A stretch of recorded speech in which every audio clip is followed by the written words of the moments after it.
Birinci kızı salmaq istəyir, yaz görsənmi? Baxmaq istəyir ki, görsün boğulacaq, yoxsa yox. Canlıya baxıyorum, canlıya baxıyorum. Saadət, əl-ələ tutoppan ki, bu birinci səni adlandırmaq istəyir ki, görsün boğulassan, yoxsa yox. Ağlın olsun az. Gedirsiniz ikiniz bir yerdə. Oo, kız attı. Bir! Sakoppan!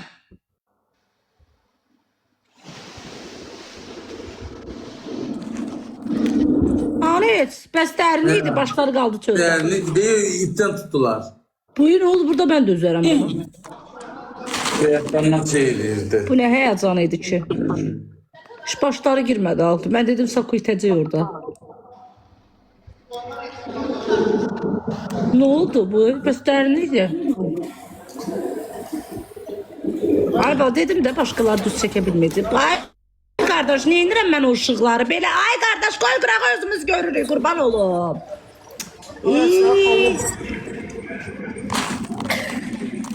Hə, Ne əla, oldu əla. beyaktandan hoppanmırdın? Hə? Ne oldu beyaktandan hoppanmırdın? Çox ləzzətli. Çıx Saadət, çıx. Ne oldu baba Sako və dərini idi? Heç başınız Azer qalmadı. ifade edildi, ipten tutulacaqdı.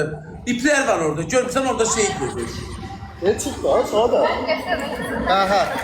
Şey təcavüz Hə, 40. 20 manat pul vermişsiniz üzüm bana. 20 Falan. Axşam səni boykalatdıracaq baboş. Boykada çivəsən. Dəli. Axşam gedib özünü Sen boyka. tapın Moykan'ı, gece baktı. Axşam vaxtı Boykana da boykayı axşam. sən verim sən zaman. Moykalatdıracağım. Harda Axşam Moykan'ı vaxtı sən yiyeceğim? boykaya verəcəm. Ləbəsə də hazırlar. Mən nə? Saadətdə başı çatmır. 2.20'lik gedib şey tapır. Ay Sako heç başın girmədi, bitmədin axı suyun içində. Eləmədi, gələn. Hə. Vay. Jean-Claude Van Damme üzür. Tuda adam bir karizmatik görsün orada. Yok ki de. Vay.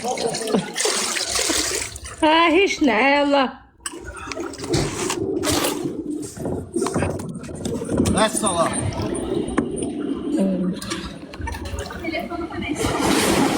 Əsrədə də bir də telefon.